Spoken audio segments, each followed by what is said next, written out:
Estou gravando, gente, sorriam, vocês estão sendo filmados. Bom, então vamos lá.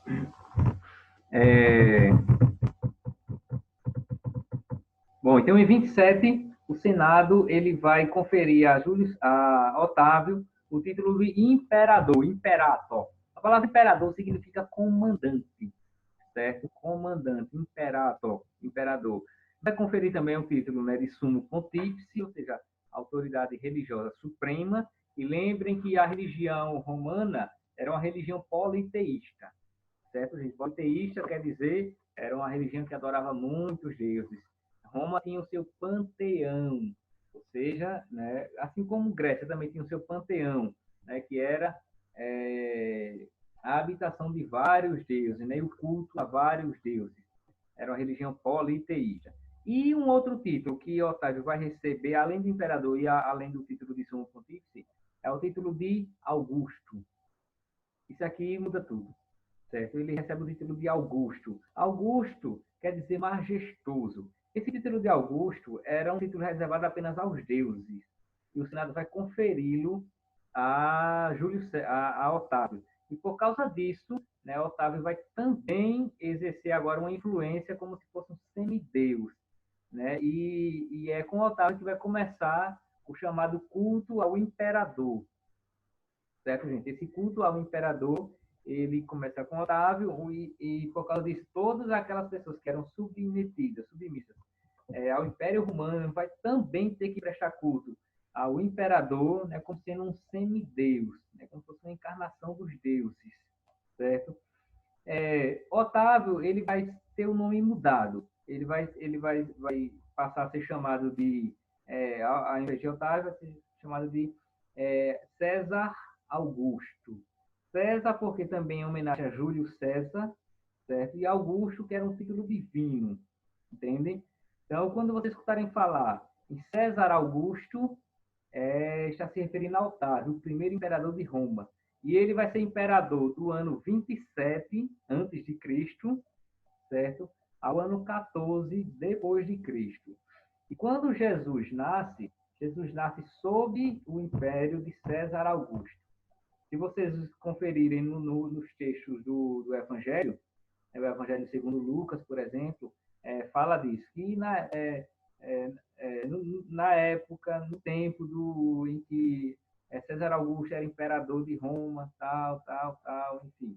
Então, a narrativa dos evangelhos sempre situa o nascimento de Jesus dentro do império de César Augusto. César Augusto era, portanto, Otávio, ele teve o nome mudado. Beleza, gente? Então, ele vai durar até 14 depois de Cristo. Sendo que César Augusto, Otávio, ele vai, embora ele tenha constituído agora o Império, ele não vai destituir todas as instituições republicanas. Por exemplo, o Senado Romano, ele não destitui o Senado Romano.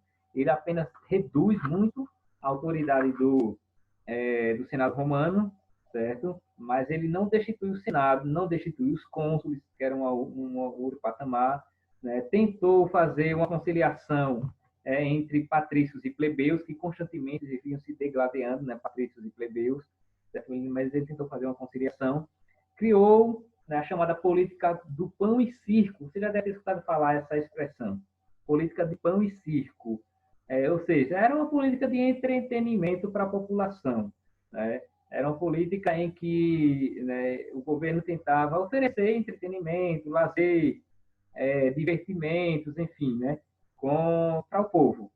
Como é que se dava esses divertimentos, essas diversões em Roma? Se dava por meio de gincanas, né, competições, luta de gladiadores, era uma coisa que teve bastante em Roma, era a luta de gladiadores, tudo isso para divertir a população.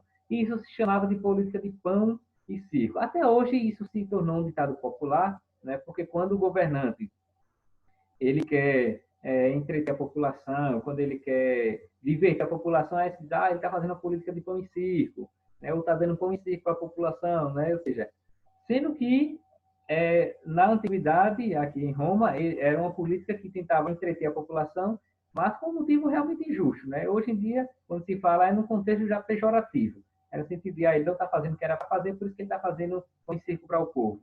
Enfim, Mas César Augusto vai criar também os teatros, vai criar os triunfos, né, que eram gincanas, competições, com fins religiosos, que era para agradar os deuses, enfim. E é com César Augusto, né, é com Otávio César Augusto, que vai se dar nesse século I, já que nós já estamos no século I, já depois de Cristo, certo? A Pax Romana. Ou seja, o Império Romano ele vai viver um período de paz que começa com César Augusto e vai pelo menos até o ano 192. Foram cerca de 200 anos de muita paz, né, dessa chamada Pax Romana. E aí todo aquele mundo norte-africano, oriental, europeu, tudo isso se tornou domínio do Império Romano, certo, gente? E Jesus nasce no pontificado de César Augusto, beleza? Bom, quem vai suceder a César Augusto é Tibério César. Tibério César ele vai ser imperador de 14 a 37, né? E é no pontificado de Tibério César que Jesus vai morrer, né?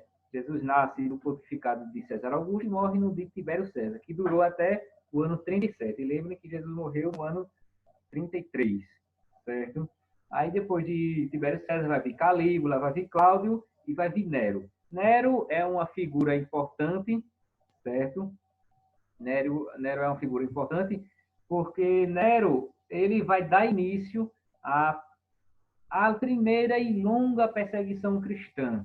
É com Nero, né? No ano 54, né? Lembrem que você já deve ter escutado falar no Império no incêndio de Roma, né? Nero, né, teria mandado incendiar a cidade de Roma, e Nero tinha umas loucuras, ele era meio louco mesmo, certo, gente? E ele manda incendiar a cidade, só que todo mundo começou a desconfiar que foi o imperador mesmo que mandou incendiar a cidade. E o que é que ele faz? Joga a culpa para os cristãos, que já era, né, um grupo, né, mais ou menos numeroso, né, em Roma. Lembrem que nessa época, lembrem ou saibam, né, que nessa época Pedro e Paulo, né, os apóstolos Pedro e Paulo estavam em Roma, certo? Nessa época do incêndio, e a partir disso começaram uma grande perseguição ao cristianismo, né, que era uma religião nascente, e vai se estender do ano 64 até o ano 313. Foram cerca de 250 anos de muita perseguição. E na história cristã é a época que marca o grande período do martírio, ou seja, dos santos mártires, aqueles que morreram sem renegar a sua fé. Certo, gente? Bom, depois de Nero, quem vai suceder é o imperador Vespasiano. Né? Vespasiano ele vai ser até 70, depois disso vai suceder o seu filho Tito. E Tito é uma figura importante, né? É importante mencionar, porque Tito é quem vai destruir Jerusalém. Tito ele destrói o templo de Jerusalém, e por causa disso também, na história do judaísmo, né, houve essa grande dispersão, essa grande diáspora judaica.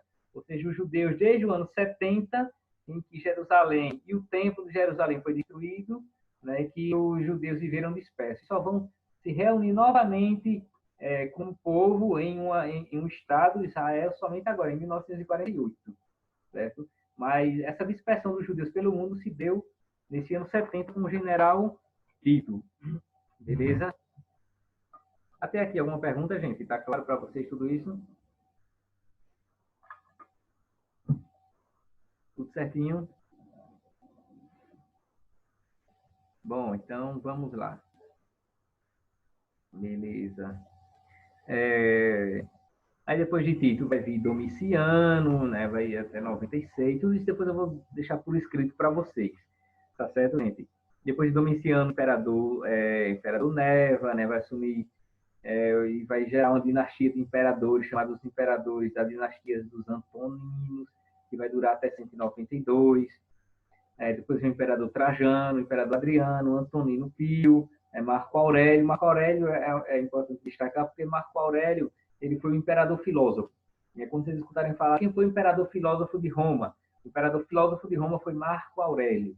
Ele era um imperador e era um grande pensador, né, da filosofia estoica, né, do estoicismo, certo? E deixou, né, vários escritos, várias meditações filosóficas, certo? Ele é conhecido por isso, né? Por ser o imperador filósofo, beleza? Enfim, e até o ano 192, né, com o imperador Cômodo, é onde vai ter esse período de prosperidade, de Pax Romana.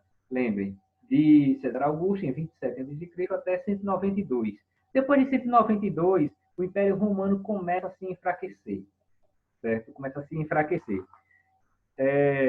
Começam disputas internas.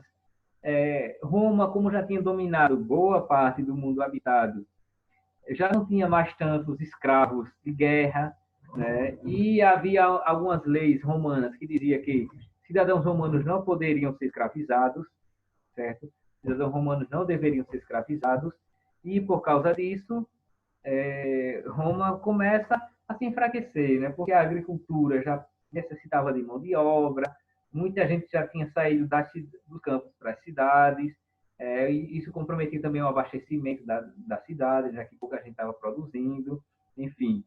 A cultura romana ela deixa de ser, né, totalmente agrícola como era e começa a se tornar um pouco mais urbana, já que os centros urbanos começam a se tornar centros de civilização, né, metrópoles, certo? Roma, Milão, Cartago, enfim, né? Todas aquelas províncias romanas vão se tornar metrópoles, né? E por causa disso, a agricultura começa a sofrer com a carência de mão de obra, certo? Poucos escravos também, enfim. De modo que, no ano 193 ao ano 235, certo? Essas crises elas vão se intensificar bastante. Se intensificar bastante. Nesse período dá-se início também à dinastia dos imperadores chamados Severos, né, da família Severus, certo? E de 235 começa também uma outra dinastia de imperadores, que é a dinastia Ilíria. Né? Com a morte de Alexandre Severo, em 235, foi também um imperador, o último da dinastia Severo, o império ele vai entrar em crise profunda. Em uma crise que vai durar até 284, né, com a ascensão de um outro imperador que vai tentar restaurar a estabilidade do império, que é Diocleciano. Diocleciano ele também ele ficou marcado na história por tentar restaurar a força do império, a unidade do império, e por desencadear uma perseguição mais severa ainda aos cristãos. Né? Tanto Nero quanto Diocleciano foram grandes perseguidores do cristianismo e mandou matar muitos cristãos nessa época. Certo? E uma das coisas que Diocleciano vai fazer para tentar restaurar a estabilidade do império é dividir o império em 4 partes. Certo? Pela primeira vez, depois que se tornou império, vai sofrer uma primeira divisão na tentativa de estabilizar o grande Império Romano, certo? Essa tentativa ficou conhecida como uma reforma política e administrativa de tetrarquia, ou seja, o governo de 4. Certo? 4 pessoas iriam governar o Império Romano, isso com Diocleciano, essa reforma de Diocleciano, né? Vai ser dividida em 4 partes, né? Para 4 imperadores, ou seja, 4 imperadores governariam o Império Romano, certo, gente? Sendo que Diocleciano morreu em 305 e essa quádrupla divisão que ele vai fazer vai também começar a entrar em choque, e a partir daí, gente, o Império Romano começa a perder sua força. Depois, né, dessa tentativa de Diocleciano de dividir em 4, o Império Romano nunca mais vai ter uma estabilidade como tivera antes, certo? Roma, ela vai, por exemplo, deixar de ser a capital do Império, né,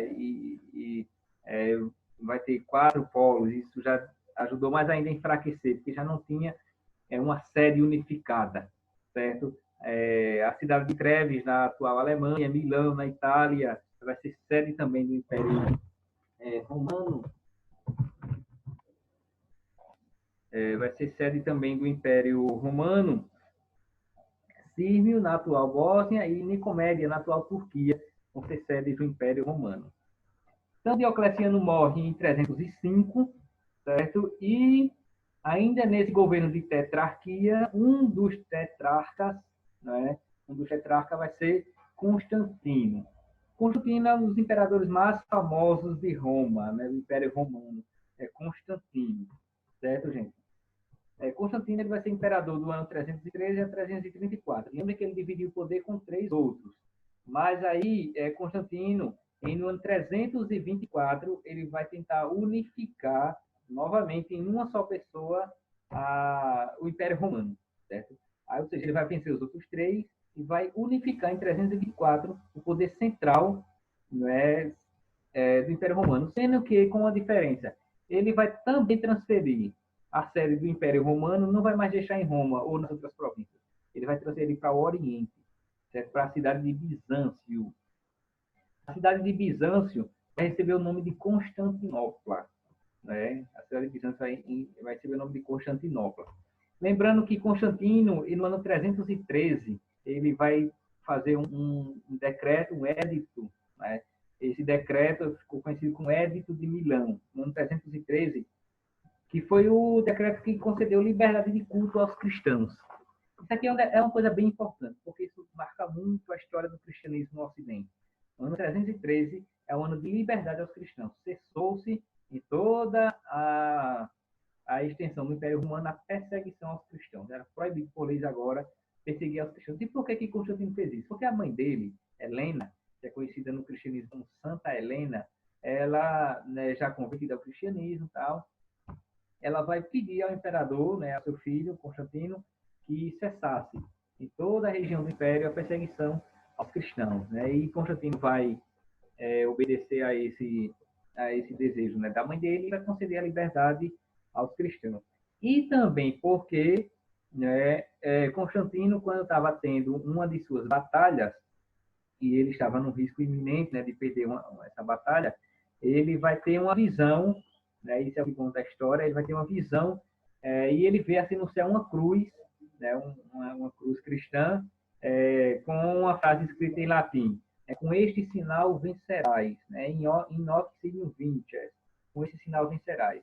E Constantino acredita, né, ele tem a certeza que é uma visão cristã, né, de Cristo, uma revelação divina, que ele iria vencer aquela batalha, e por causa disso, né, ele também vai se tornar muito dócil ao cristianismo. Ele não vai se converter a princípio ao cristianismo, a conversão dele foi só no fim da vida, né, mas aí ele começa a ser bem simpático ao cristianismo, né, por causa da fé da sua mãe e também por esta visão que ele teve da cruz de Cristo.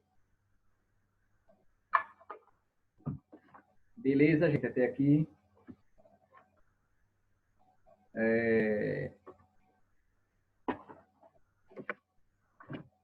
Deixa eu pegar aqui.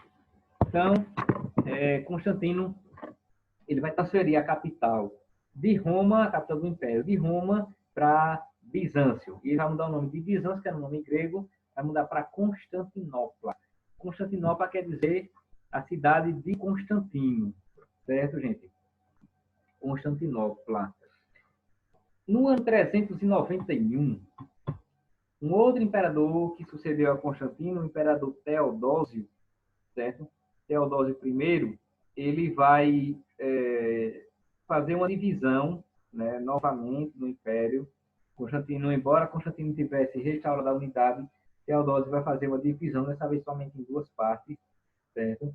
Entre o Império Romano do Oriente e do Ocidente. Porque como Constantino, ele tinha deixado a sede do Império no Oriente, né, em Bizâncio, Constantinopla. Bizâncio, gente, fica hoje onde é a Istambul, a Turquia, certo? Constantinopla é onde hoje está a Turquia. Lá foi sede do Império Romano.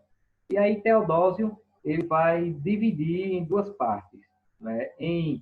Uma sediada em Constantinopla e uma outra sediada em Roma, certo? Então, sob Teodósio, o Império Romano fica nessa dupla divisão, Bizâncio e Constantinopla, beleza? Sendo que nessa época de Teodósio em diante é onde começa a ameaça de invasões estrangeiras. Essas invasões estrangeiras, a gente chama isso na história de invasão dos povos bárbaros, porque os povos estrangeiros, os povos de origem germânica, eles ficaram conhecidos pelos romanos de povos bárbaros, ou seja, povos selvagens, povos sem civilização. E aí eram vários povos bárbaros. Nós tivemos, por exemplo, os hunos, tivemos os érolos, tivemos os godos, visigodos, os anglo-saxões, enfim, eram diversos povos bárbaros, certo?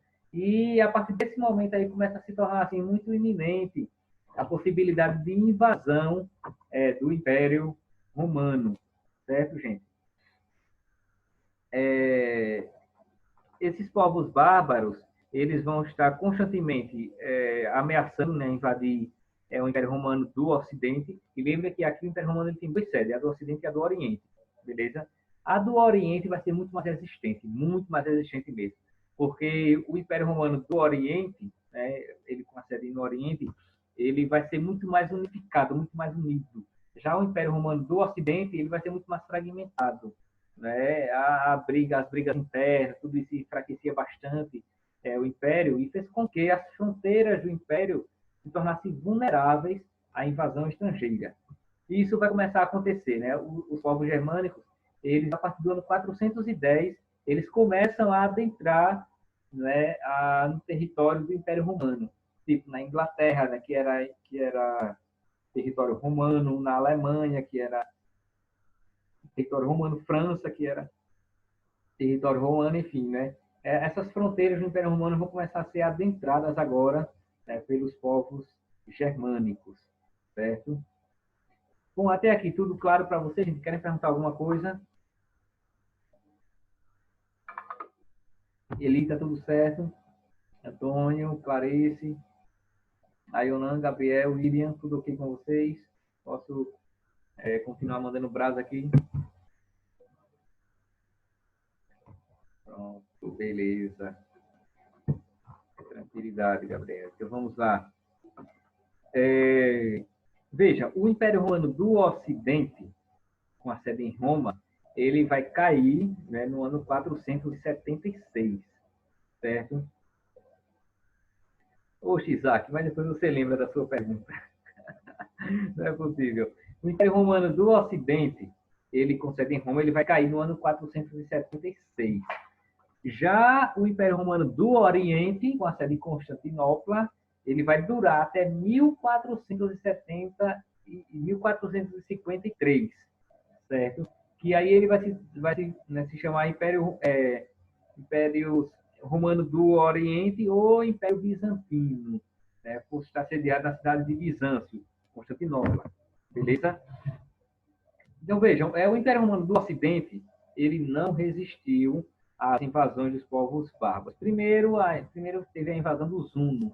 Os hunos eram povos que vinham lá do extremo oriente, né, onde hoje fica ali a Mongólia, pertinho da China, mais ou menos isso. Então eles vão pela Ásia, migrando até entrar no território romano, certo? Depois outros povos germânicos, como os saxões, os anglo-saxões, os anglo-saxônicos, eles vão também adentrar o território da Grã-Bretanha, né, onde hoje fica a Inglaterra, e os ingleses, eles são descendentes, né, dos anglo-saxões, por isso que a língua inglesa, embora esteja na Europa, a língua inglesa e a língua alemã são línguas dos povos anglo-saxões, são línguas germânicas, certo, gente? No ano 400, os visigodos, né, que é um outro povo, ele vai invadir a França, depois os francos também vão invadir esse território, e os francos vão dominar esse território que na época se chamava de Gália.